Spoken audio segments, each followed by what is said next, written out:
action this afternoon against the New York Knicks. And Ben Simmons, he's got the headband on. So headband shorty. Look, that's where he plays exceptionally well around the rim.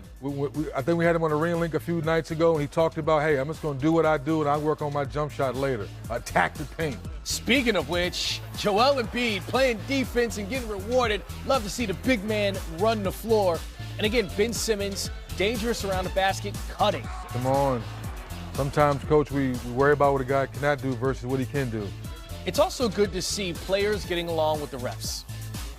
Oh, just a little love. Yeah, a little love. Okay, Courtney, yeah, you and Jimmy. They say it's a city of brotherly love. Hey, sometimes these are rough to save you, too. I like it. Props here go to the starters because we have a wedgie alert. You know how much they love those. Yes, I said don't block wedgie. Yes, the starters are smiling at home saying we can't wait to get to work tomorrow. How about a future starter for the Knicks? Their rookie, Kevin Knox. You see New York down in the third quarter. He starts to make some big plays. 14-3 run by New York. They were down by as much as 24, 3D. Well, Chris and Coach, I wonder if maybe they should have given Knox the nod a little earlier versus waiting. Well, that's interesting to see what's going to happen with the Knicks and not forward. But yes, Ben, keep attacking and don't worry about shooter's paradise. You just keep attacking the rim. 20 points, 22 rebounds, 9 assists for Ben Simmons. That young man right there, yeah, we're going to have you in shooter's paradise. Yeah, well, that's one of the few threes that went down, okay, because both teams were horrendous at the three-point line. Career high 31 for Knox. Joel Embiid, 26, 8, and 6 blocks. But that's a foul on Embiid. Under 10 seconds remaining, Knicks down 5, so they're still in this one. Oh, a bad bounce. What you got, Moody? Close but no cigar. Knicks had an opportunity to win it late, down by 3 with the three-point look, but it was no one else. Philadelphia, they get to win 108-105. Here's Ben Simmons with Serena Winners. So you see the career-high 22 rebounds by Ben Simmons, but also 5 of those were offensive. So he's a guy that offensively we see him at his best around the basket, cutting to the basket.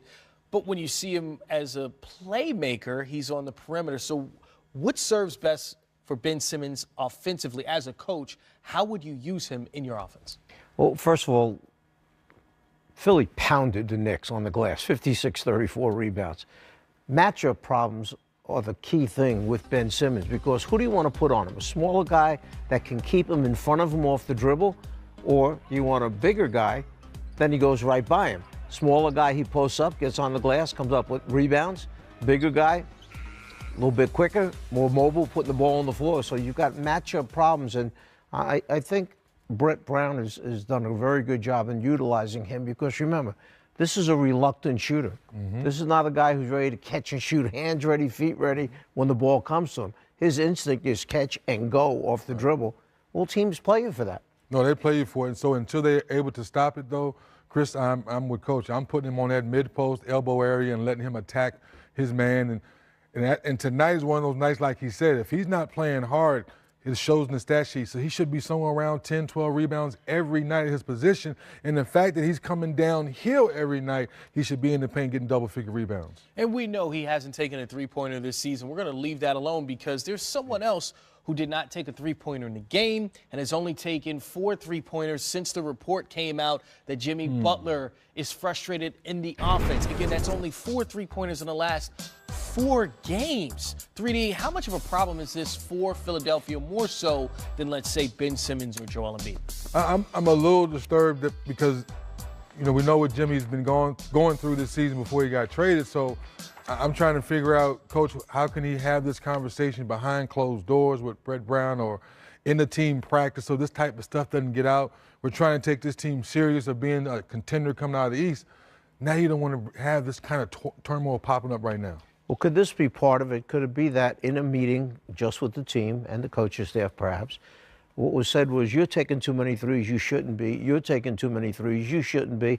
And then after it's said, can you be the one that winds up taking threes? So maybe he's pulling back so that he's not singling out other people, and yet he's still shooting them himself. So to show them, I'll give up shooting threes if you guys will give up shooting threes. I don't know. Could that be? Now, the problem with that is are we taking those threes in the flow of the offense? Or is it more ISO ball going on? After watching Philly plays, there's only really ISOs. You're posting up Ben, or you're playing the offense through Embiid. So that's why when those reports popped out, we were talking before he came on the show, I was a little confused because you need to take some of these threes. We know the league has changed, but if you don't take those shots, you start to hurt your team. And certainly we've seen Joel Embiid say he wants to play more around the basket, and clearly Ben Simmons effective around the basket. It's Jimmy Butler that's getting those open looks. He, J.J. Redick, Landry Shamet. So it'll be interesting to see what happens in Philly if he starts to take some more of those outside shots. Hey, the Bucks. We have a full week of games, including tonight's Spurs and Thunder rematch. Sunday night, we have a finals rematch of sorts. LeBron James' current team will face his former team.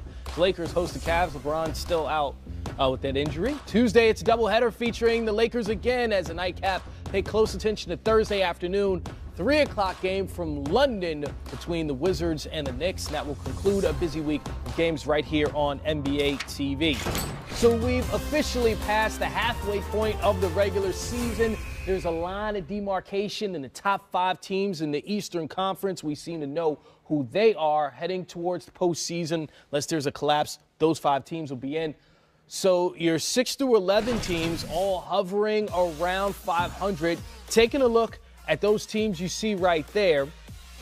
Let's start with the Miami Heat because they seem to be in most control of their destiny. Justice Winslow now running the offense, 9-4 in their last 13 games. Brendan, why is that working so well for them, having Justice run that offense? Well, I think they really have a diversified portfolio in their game anyway. They don't really have a true point guard. They have multiple guards out there, multiple guys that can handle the ball. Justice gives them a defensive toughness, a tenacity, and he's improved his jump shot tremendously from when he first came out. So I think it works for their team, but they basically just getting their best guys out there, their athletic guys, and they're letting them all go out there and play and have an impact on the game. Griff, when we look at the Brooklyn Nets, that seems like a miraculous accomplishment by the front office, okay, because they're competitive now. Karis LeVert emerges as one of their best players. He goes down, and they just seem to respond by winning more games, winning 13 of their last 18. Can we assume that they're going to be in the mix in the playoffs as well? It's interesting. I think they're one of the teams that has to decide if they're a seller or a buyer. And when I look at their circumstance, I think you probably call them a team that's still trying to accumulate assets. They're going to keep trying to add picks. So I wouldn't be surprised to see Sean Marks and Trajan Langdon look at potentially moving somebody along the lines of Joe Harris, by way of example, who's on a tremendously team-friendly contract.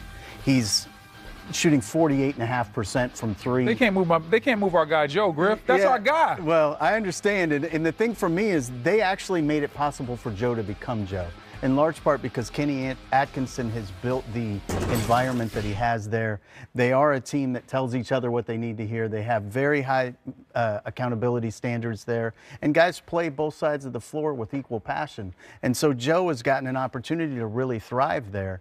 But I also think that if you're in the situation they're in, adding picks would be really significant for them. And while they could probably make a playoff run and a playoff push, they may not think they can do damage in the playoffs, and maybe you push things down the road one more year. It's a possibility. Do you think that the young guys would benefit, though, from being in the playoffs and getting that experience, though? I do think there's value in that, but I also think if you get into the first round of the playoffs and it's a mismatch when you're there, they only get so much out of that. And the long-term benefit of getting additional picks that you can build around, probably greater. Now, the counter-argument to this is, look, Joe Harris is there for next year. If they're going to try to be good next year and be a playoff team, how do you live without a guy that shoots quite like that? And I could hear that argument as well. Well, taking a trip out west, when we look at the Utah Jazz, that's a team that we just all assumed would take a leap this season. And early in the year, they seemed to take a step back. Now they seem to be making that leap as far as Donovan Mitchell finding his stride. Last year, they got Rudy Gobert back to make their playoff push. This year, that wasn't the case. They were healthy and still struggled early on. What do you see from them now that's got them back on the winning track? Well, ironically, I think one of the things that happened is they've had so many injuries to their point guards, they've needed Donovan Mitchell to be more ball dominant. and they've needed him to value possessions more. I think Donovan was really struggling early on with the quality of shots he was taking. His decision-making was lacking a little bit, and I think what you've seen in the absence of the other available playmakers, he's sort of taken the onus to be a little bit more mindful of quality of shot, getting other people involved. And certainly the number one issue is they've committed themselves to the defensive side of the floor at the same rate they did last year. They were all about overachieving at one point last year, and they came into this season maybe thinking they were better than they were. They're a young team. They're not used to taking people's best shots. But the schedule gets a lot easier from here on out from them, and you should see them be able to make some strides. Yeah, and another thing is that Rudy Gobert has played very strong for them as well. He's continued to be beastly on the boards. He has been big inside. He has been eating the glass, 13 rebounds per game on the season. And when you have a big man in that like that that's giving you those extra possessions, he's able to block shots at the rim. He's able to control the paint on both ends, and that has a value for a team like Utah that's, they're not the most talented up and down team in the world. So a guy that can, when you slow it down, a guy that can have an impact defensively and then give you extra possessions on the other end, he's key for you. Also, he closes out possessions with great defensive rebounding. I also think one of the things that happened to them early in the year is the new defensive rules took a big impact on them and had a big impact on them, and took a little while for them to figure out how to adjust to it, because both Joe Ingles and Jay Crowder can be very good defensively, but they were doing it with a little bit of physicality at one point. So they had to adjust to that. And when you also don't have ball-dominant play creators like a lot of the better teams in the Western Conference, if that's going to be something that's at a premium because the officials are letting you drive now with almost impunity, not having another driver is a big issue as well. Well, certainly the Houston Rockets have a guy driving that team, and James Harden and what he's accomplishing as you see the Rockets just skyrocketing up the standings. But then we also look at the Sacramento Kings, right? They started off red hot, 3-6 in their last 9. That backcourt dynamic at times with De'Aaron Fox and Buddy Hield. But do you think they're still a season away from being a team you can see in the postseason and able to try to contend to at least win a round? Certainly win around, I think that's true. I think it's interesting the two teams you just mentioned, Houston and Sacramento, one after the other, because you've got teams that are trying to play the complete opposite style of ball. Sacramento wants to force tempo as often as they can, and what happens in a circumstance like that, particularly with a young team, is you will be a very high turnover team. You will be somewhat mistake prone. De'Aaron Fox has been special good to this point. I think as he continues to grow and evolve, the expectation that team should have of itself will grow as well, because he is a guy who can take them a very long way. But again, they may have been a year ahead of themselves. Yeah, I think this team is a year away. I think this backcourt is very good. They do have the outside chance to maybe sneak into the playoffs and maybe grab that 8th seed or the 7th seed. But a young backcourt like this is still going to take some time. There's still going to be some things that they're going to need to learn, some bumps in the road that they're going to go through. And I think they're going to be better for it. But in the short term, they're probably not going to make the playoffs. I definitely don't see them winning a round, because if you're the 8th seed or the 7th seed, there's a strong chance you run into a team like Denver or Golden State. That probably wouldn't be good for Sacramento at this time. But Sacramento fans, they say it's all purple talk out there, whatever. Listen, the future is very bright. This backcourt is dynamic. And in a couple of years, when we see other backcourts slow down, we might be saying this is the backcourt of the future. They definitely have next. So looking at the bottom half of the Western Conference, trying to make that playoff push of the teams you see there, who do you think will end up eventually into the postseason, and who do you think will be home thinking, we were close but no cigar? Well, two of the teams that are outside the playoffs and just outside the playoffs right now that stand out to me, Utah, despite all the injuries that they have. Absolutely. Because they have the easiest schedule against the rest of the way in the entire league, which is hard to do in the Western Conference. Their opponents have a 48% winning percentage the rest of the way. That's a much easier road to hoe than some of the teams that are above them. And then I look at New Orleans. And both of these teams have the best scoring differential of the teams that are just on the outside of the playoffs. And I think those are teams that are very likely to make a run. And depending on what happens with the Lakers and LeBron James, the length of his injury and his absence will have a great deal to say about who makes the playoffs and who doesn't. Right. Certainly something we're going to have to keep an eye out on the West Coast, trying to figure out, okay, what team still has the goods, what team does not. And when you look at Sacramento, coming into this season, they've already overachieved, right? They've already gone to a place we didn't know that they would be. When you look at their roster overall, and you look at the backcourt, you think that's solidified, and they have a young player in Marvin Bagley and another guy they're developing in Harry Giles. What do you think their biggest need is as far as what they're going to try to do in the offseason in position they can grow fastest and most? Well, I think one of the things you've seen when they've talked about potential trades for Sacramento, and they've been linked to Enes Kanter by way of example, I think they're looking for a big who can score in the paint. I think they're looking for somebody that they can believe in at the 5 a little bit more offensively than Willie Cauley-Stein. At the same time, I'm not exactly sure that's the direction I would go if I was them, because the defensive component is so important, the rim protection component is so important. Enes Kanter is not a defensive player in any way.